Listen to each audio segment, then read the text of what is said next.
Sairam students, welcome back. Yes, we are in our last part of our third lesson, tides. We have learnt about the high tides, the low tides, the spring tide, the neap tide. We learnt about the effects of the tides, and we also learnt about the timings, the change in the time of the tides. Now, in this part, yes, in this part, what are we going to learn? All of you must have been, most of you must have been to the beaches. Yes, you like to go into the sea water and getting the water being splashed on you. Yes, now this splash, this water which is coming towards you, waves, isn't it?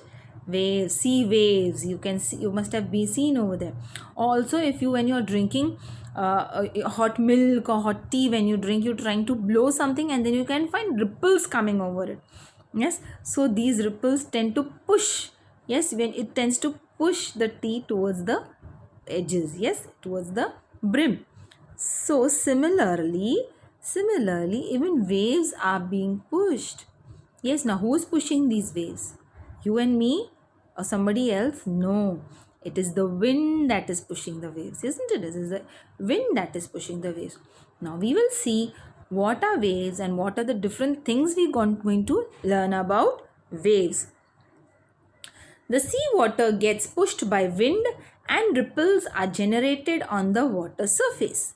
These are called waves. Yes, the seawater, when it gets pushed, when you go to the seashore, you must be seeing the wind blowing, isn't it? So because of this wind blowing, what happens? The ripples are generated on the water surface and these are called as waves. What are they called as? Waves. Okay, you can see this picture over here. The waves coming to the coast, that these are the waves. Yes, these are the waves which are coming to the coast, and it is caused because of the wind which pushes the water and it comes towards the water surface. Fine, moving ahead. Structure of the waves. Now you must be wondering, do waves have structure? Yes, they do have structure. Now what type of structure do they have? Generation of waves is a natural and regularly occurring phenomenon. Yes, it's like so. Chalo, today waves are there, tomorrow it won't be there. No, it is a regular and natural occurring phenomena. It's not done by human beings. Waves are not generated by human beings. High tides, spring tides, low tides, neap tides, not generated by human beings. It is a naturally occurring and regularly occurring phenomena. So similarly, generation of waves is a natural and regularly occurring phenomena. Constantly it is occurring. So it is a regular occurrence. So it is a regular and natural occurring phenomenon. The seawater gets pushed up and down because of the wind. Yes, so because of the wind, what happens? Because of the wind, the seawater gets pushed up and down, isn't it? And as a result of this, what happens? Yes, you can see when it is being pushed up and down, through this structure of wave, we will see what it is. Okay, fine. Okay, now see, you can, in this structure, you can see the raised up portion is called a crest and the depressed one is called a trough. So this portion, this is the raised up portion which is called a crest. Yes, it is raised, it is come higher. And the depressed one which is down, this is the depressed one which is called a trough. What is it called? It is called a trough. So you can see the sea over here, the waves coming up and then down, coming up and then down, coming up and down. Yes, you must have drawn these waves also in your drawing book, children, isn't it? Up and down, the sea waves. So similarly, so the raised up portion, this portion is called the crest, and which is down, the depressed one which goes down is called a trough. What is it called? It's called a trough. Yes, fine. Now, what have we got to learn more about the structure of waves? Yes, again we have the same picture over here. We learnt what is crest, we learnt what is trough. The raised up portion is called the crest and the depressed portion is called the trough. Now there are some other things over here also on the diagram. Amplitude of the wave, wavelength, what is it? We will see. Okay, the vertical distance between a crest and the following trough is called the amplitude of wave, whereas the distance between two consecutive troughs is called a wave length. Okay, you will understand this. See, this is the crest over here, children. Yes, the vertical distance means from up to down. You know that what is horizontal and vertical. So from up to down, this distance from the crest to the trough. Yes, to the following trough. This is the following trough over here. So this distance is called the amplitude of the wave. What is it called? Amplitude of the wave. So the vertical distance between a crest and the following trough is called the amplitude of the wave. Okay, now whereas the distance between two consecutive troughs is called the wavelength. Okay, so two consecutive trough means one after the other. So we have one trough over here, we have one trough over here. So this distance is called as the wavelength. The distance between this first trough and the second trough, what is it called? It is called the wavelength. Okay, so the vertical distance between a crest and the following trough is called the amplitude of the wave, whereas the distance between two consecutive troughs is called wavelength. I hope this is clear, children, right? Fine. And what is the crest? The crest is, this is the crest. The raised up portion is called the crest, whereas the depressed portion, this depressed portion is called the trough. I hope this is clear, children. Fine. We will go ahead. The velocity of wavelength, its amplitude and its velocity depend on the velocity of wind. Yes.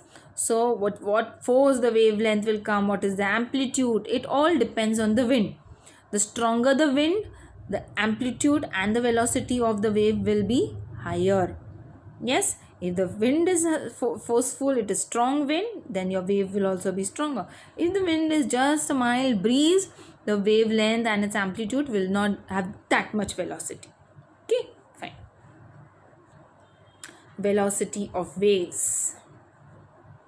If a floating object is thrown in the sea, we find the object moving up and down at the same place. It does not come to the coast. Okay, if you must have seen, if you have thrown something of plastic or which floats on water, which doesn't drown, okay, which floats on water, it's not heavy. So if you have thrown a plastic bottle on the sea, you will find that that bottle keeps on moving up and down on at the same place, but it does not come to the coast. Why it does not come to the coast? Yes, why doesn't it come to the coast? It means the water forming the wave also does not come to the coast. Means that water which is forming the wave, that is also not coming to the coast. Why is it so? Yes, we'll read it again. If a floating object is thrown in the sea, we find the object moving up and down at the same place. It does not come to the coast. It means the water forming the wave also does not come to the coast. Okay, the water does not move, it is the energy that moves. What moves? It is the energy that moves, and this energy is generated by the waves. These waves are generated by the wind. Okay, so the water does not move, it is the energy that moves. Yes, what moves? The energy that moves. When you throw a floating object in the sea, you find that object floating over there, moving up and down, but it does not come to the coast. It means the water forming the wave also, if the wave comes to the coast, that object will also come to the coast along with the wave. Okay, so the water does not move. What is moving? It is the energy that is moving. Fine. Okay, moving ahead. Tsunamis. Yes, what is a tsunami? And any one of you must have heard this. Most of you must have heard this. What is a tsunami? Yes, strong waves. Yes, you must have heard it, or you must have read it in the newspapers, or you must have seen it on the televisions also. Okay, these tsunamis are waves which we would not like to have. Nobody would like to have these waves, or would like to enter these waves also, because these waves, tsunamis, are very destructive, very destructive. They cause a huge loss of life and property. Now, what are these tsunamis? We will learn. The main reason for wave generation is wind, right? This is, we have learned it in the beginning only. So when there, as I told you, when the wind is stronger, the velocity of the wave will also be stronger. So the main reason for wave generation is wind. When there is wind, the waves are generated. Fine. At times, due to earthquakes or volcanic eruptions below the floor of the sea, waves are generated. You must be wondering, earthquakes and volcanic eruptions in the sea also? Yes, children. There are earthquakes and volcanic eruptions below the floor of the sea as well. And as a result of this, waves are generated. Okay. So we have seen earthquakes on the surface of the earth, volcanic eruptions from the mountains, but the same activities, the same occurrences are there below the sea floor of the sea. Okay, so when these earthquakes or volcanic eruptions take place, they occur below the floor of the sea. Waves are generated. Yes, waves are generated. But what kind of waves are generated? Such waves assume great height in the shallow waters near the coast. Near the coast, the water is not deep, it is shallow.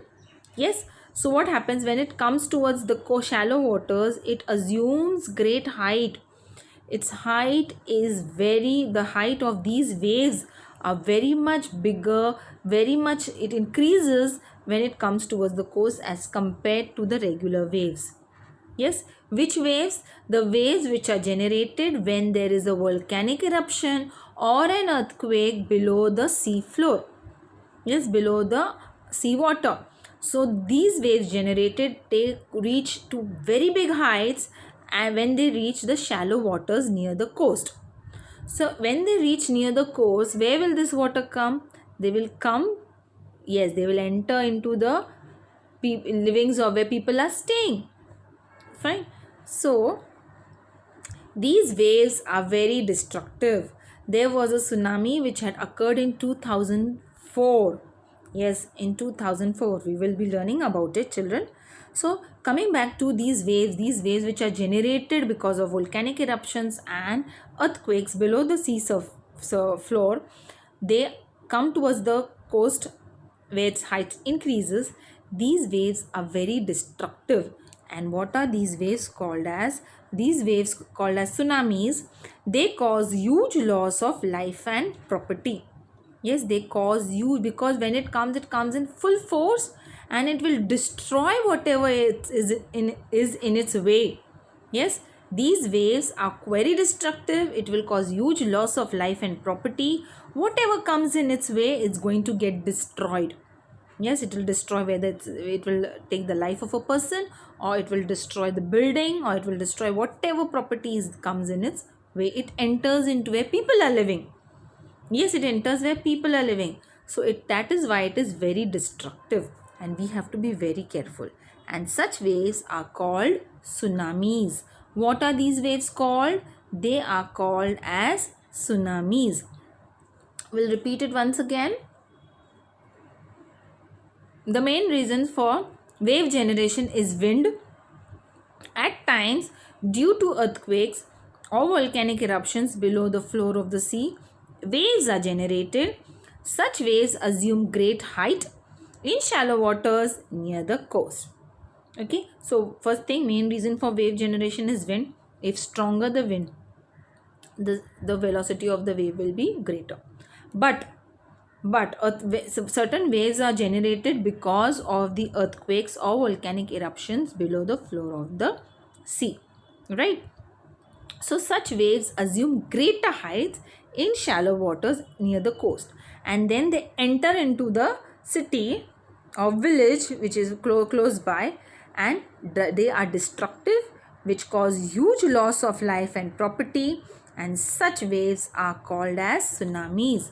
What are such waves called? Such waves are called as tsunamis. Fine. Moving ahead. The tsunami of 2004 that took place near Sumatra Island in Indonesia has devastated the east coast of India as well as Sri Lanka. Yes, this was in the year 2004, when you were not even born, children. At that time, this tsunami had taken place on 26 December 2004. It had taken place near Sumatra Island, which is towards the south of it is an Asian nation, Indonesia. It is in the continent of Asia. So not only that part, it had caused damage where Indonesia is, where India is, and where Sri Lanka is. So that had these tsunamis waves had even reached to the east coast of India as well as Sri Lanka and caused huge damage. Many people lost their life. There was a loss of life and property. Okay, so you can see these, see the height. Yes, see the height of the sea waves, the tsunami waves generated over here.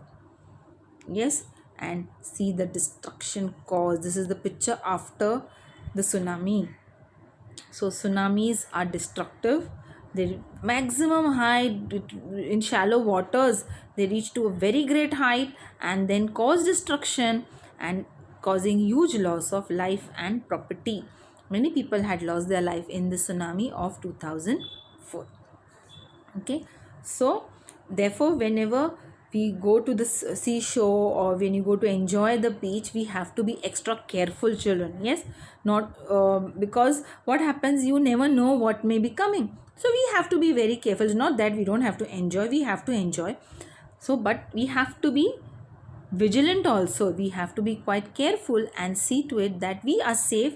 We should not, simple thing, we should not go into deep waters if we don't know swim. Fine. So that is it, what we have in this lesson, what we learned.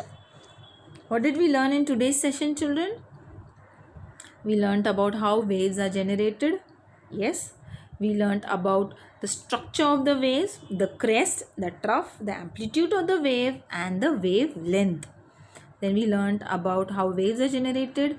We learned about tsunamis. We learned about the tsunami which occurred in 2004 near the Sumatra island of Indonesia and which had caused a lot of loss of life and property. So with this, children, we finish our lesson. I hope you have understood the lesson and I hope you have learned certain things also as to how we can be careful when we go to a beach or the seashore next time. So children, thank you for then. Goodbye. Stay safe.